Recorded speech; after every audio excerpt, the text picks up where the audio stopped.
Hi mga ka-stars! For today's video ay magre-restock tayo. Walang katapusang restocking at display. At dahil nga masyado ako excited, ang aga ko nagising at nagbukas ng tindahan dahil nga magdi-display ako today. Maaga na kasi umaalis yung asawa ko dahil hinahatid niya sa school yung anak kong college para mas makatipid sa pamasahe. At ayan na nga, ako ay nagre-refill na ng mga stock dyan sa standee. Marami nagtatanong sa akin kung magkano ba talaga ang dapat ipuhunan sa isang sari-sari store. Alam nyo guys, ang isang sari-sari store ay pinakamadaling negosyo na pwede mong umpisahan. Lalo na sa mga nanay na sa bahay lang, pwede ka mag-umpisa kahit 3,000 o 5,000. Pwede ka na mag-umpisa magnegosyo ng sari-sari store at discarding mo na ang kailangan para mapalago mo ito. Sa mga nanay na timbahay dyan, aminin, pinangarap nyo din magkaroon ng sari-sari store, diba? Aminado talaga ako na minsan nangarap talaga ako maging isang sari-sari store owner at ito na nga, binigay na nga ni bro at tinupad niya ang kahilingan ko na maging isang certified sari-sari store owner. Alam niyo, nag-umpisa lang ako sa tindahan namin sa labas na ng pintuan at una kong binta ay nasa 105 lang. O diba, hindi naman requirement na kailangan may pwesto ka para mag-umpisa ka ng sari-sari store. Kung sa tingin mo ay may potential ang iyong pwesto o yung bahay mo, pwede ka magsimula dyan sa mag-display sa pintuan mo o sa bintana ng iyong bahay. Naalala ko dati nasa 5,000 na yung aking puhunan.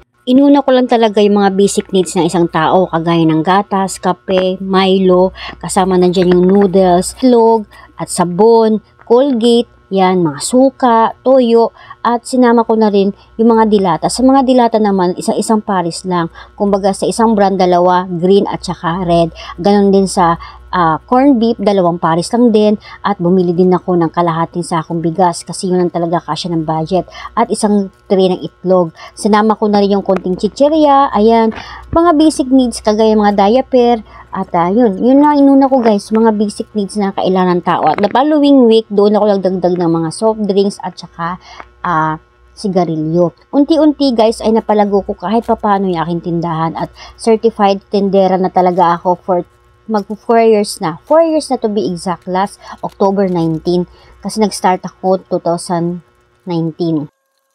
Mga mame, kung hindi ka naman seryoso at buo ang loob sa ganitong larangan ng negosyo dahil gusto mo lang mag-sari-sari store dahil nainggit ka sa kapitbahay mo, ay wag mo lang ituloy, magsasayang ka lang ng panahon. Oo, madaling i-set up ang isang sari-sari store pero hindi madaling i-manage ang isang sari-sari store business.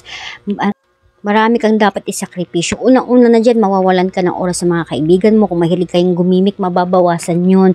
Pati time mo sa sarili mo, mababawasan din. Sabi nga nila, masarap daw ang magkaroon ng sariling negosyo dahil hawak mo ang oras mo. Pero hindi rin, dahil dito sa sari-sari store, ikaw na ang mamimili, ikaw pa ang magdi-display, ikaw pa ang magtitinda, ikaw pa ang magbabudget. Sumatotal, employee, CEO, at president. Bukod pa dyan, isa ka pang certified tigasin, tigasaing, tigalaba, tagaluto, tagahugas, kompleto, roll-in-one, saan ka pa? At salamat natapos din ako sa pagdidisplay sa tindahan at biglang dumating itong CDO products na in-order ko last time. Mabenta din kasi mga frozen meat sa sari-sari store lalo na pag tuwing pasukan. O siya mga mami, ang dami ko na palang nasabi. At lastly, kung gusto mo talaga maging successful ang iyong sari-sari store business, kailangan masipag, maagap, at mahabang pasensya. Samahan mo ng dasal. O siya mga mami, see you again next time. Bye-bye!